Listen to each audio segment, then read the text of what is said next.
Domin sanin halin da duniya take ciki, ku kasance da Beat Hausa.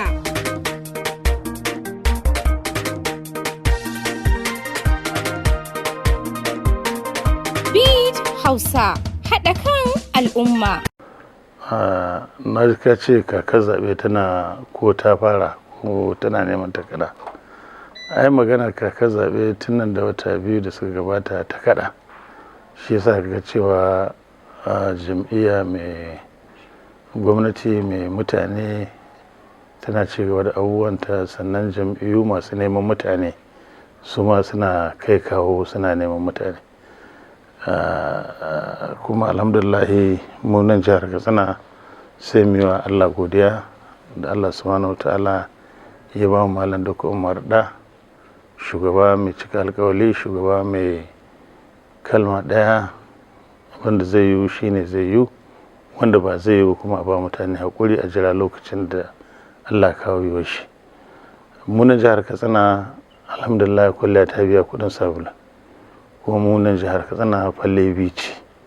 Dalili, an yi abubuwa daban-daban na ci gaban rayuwar jama'a, an yi abubuwa wanda suka taɓa zukatan jama'a na ci gaba na tattalin arzikinsu, na tsaron mutuncinsu da rayuwarsu, da ƙara bunƙasar tattalin arzikin jihar nan, da kuma mu'amala da kai kawo da al'umma suke yi kan hidindimunsu a matakai daban-daban. Alhamdulillah mai girma Malam Dukku Umar da, kamar yadda muka sani, na farko da ya dogara ga Allah, kuma ya dogara ga addu'o'in da jama'a suke mishi, da wanda yake na neman Allah ba shi ikon sauke nauyin da ya rataye a kan shi, da nauyin da jama'a suka aza masa. Kuma alhamdulillah Allah ya amshi wannan addu'a, abubuwa na tafiya sala-sala.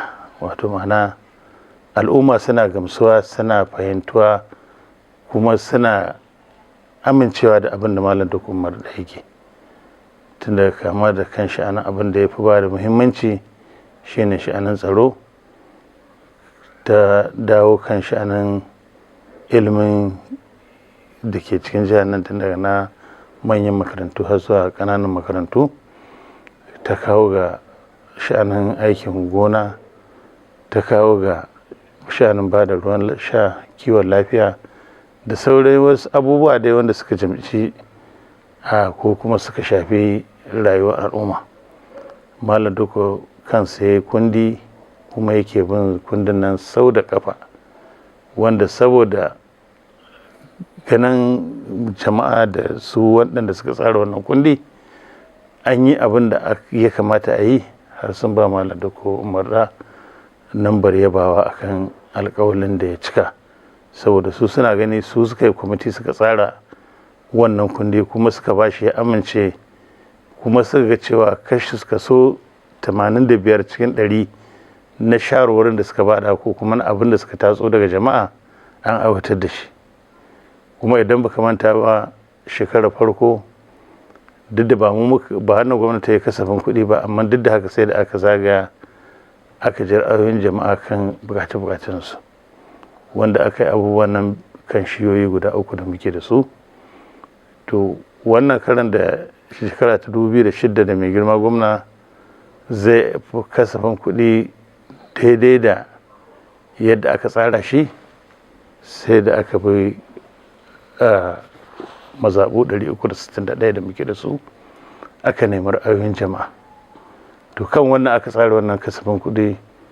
To shi yasa na ce ma kwalliya ta biya kuɗin sabulu, domin duk buƙatun mutane da ƙorafe-ƙorafen mutane da fata na alheri da jama'a suke da shi ga wannan gwamnati, haka aka taho da waɗannan abubuwa, kuma haka ake aiwatar da su, wanda yanzu muna cikin watan 4 na shekarar 2026, wanda yanzu in ka nemi kundin ayyukan da aka yi a cikin wannan kasafin kuɗin, abin zai baka mamaki. Ba don komai ba, saboda buƙatun mutane da suka nema an fara ɗauko su ba rumfuna, mazaɓa, ƙananan hukumomi ba ƙananan hukumomi, ana aiwatar da su. Kuma duk inda aka je za a nuna mutane cewa ko ka nemi wannan shi ce bukatar ku su ce akwai wani wurin ƙaramar hukuma za ta yi wani aiki, wani wurin gwamnatin jiha za ta duk da su 'yan majalisun mu na tarayya da suka amshi wasu aikace-aikacen ba su fara aiwatar da kasafin kuɗinsu ba, to amma alhamdulillah munan jiha abubuwa na tafiya tun daga ƙananan hukumomi zuwa jiha.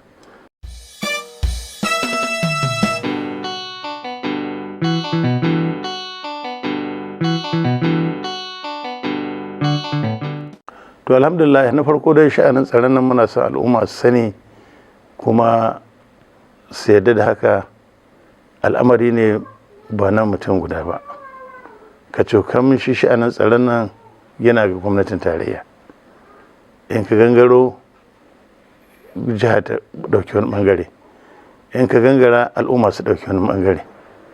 To duka kuma ɓangarorin nan guda uku suna iyaka bakin ƙoƙarinsu.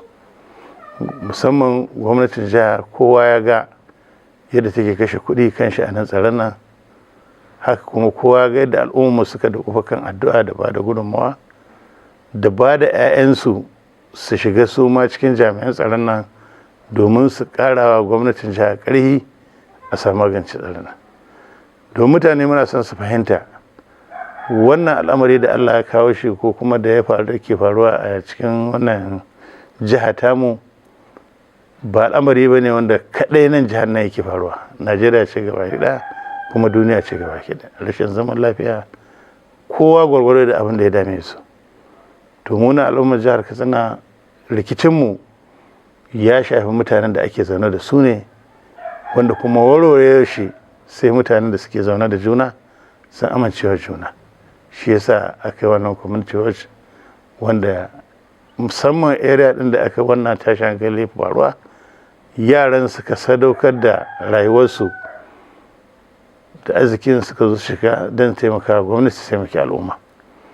To alhamdulillah su ma jami'an tsaron mu sun haɗu da su aka ci gaba da ayyukan nan, wannan shi ya kawo nasarorin da aka samu kuma da yadda Allah da taimakon Allah da addu'o'i da mutane suke da kuma ba da shawarwari da ake yi. To Allah da muna sa ran Allah zai kawo mana wannan ƙarshen wannan rashin tsaro, tunda al'umma sun yarda cewa 'ya'yansu ne abokan zamansu ne suna tare da su tun kafin haka ta faru. To yanzu da ta haka ta faru me yasa ta faru kuma za a magance ta. To bisa wannan tattaunawar ake yi wanda take an yi nisa kuma su al'ummar da suke ba da haɗin kai da goyon baya sun ga abin da suka amfana.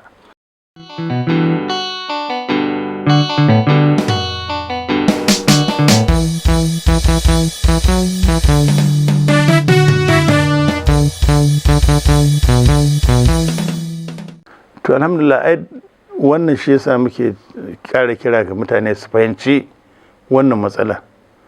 Ba fa matsala ba ce wadda wani mutum daga wani wuri zai zo ya magance ma ita.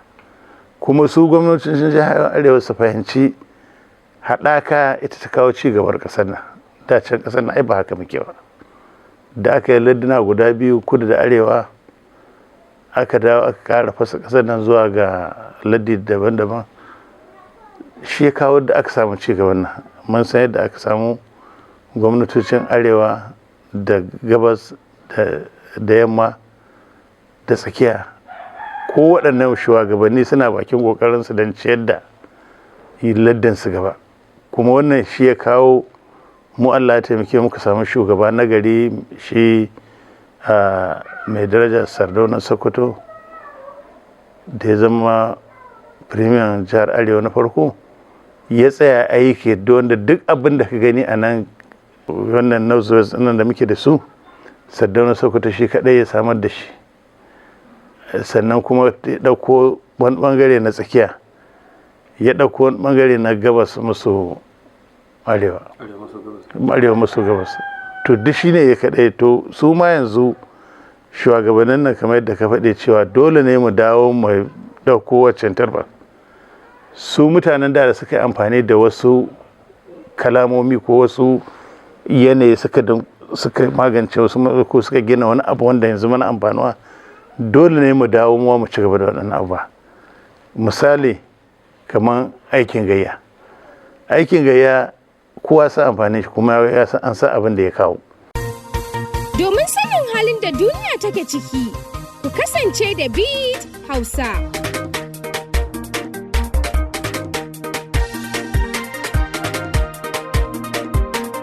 Beat Hausa, haɗa kan al'umma.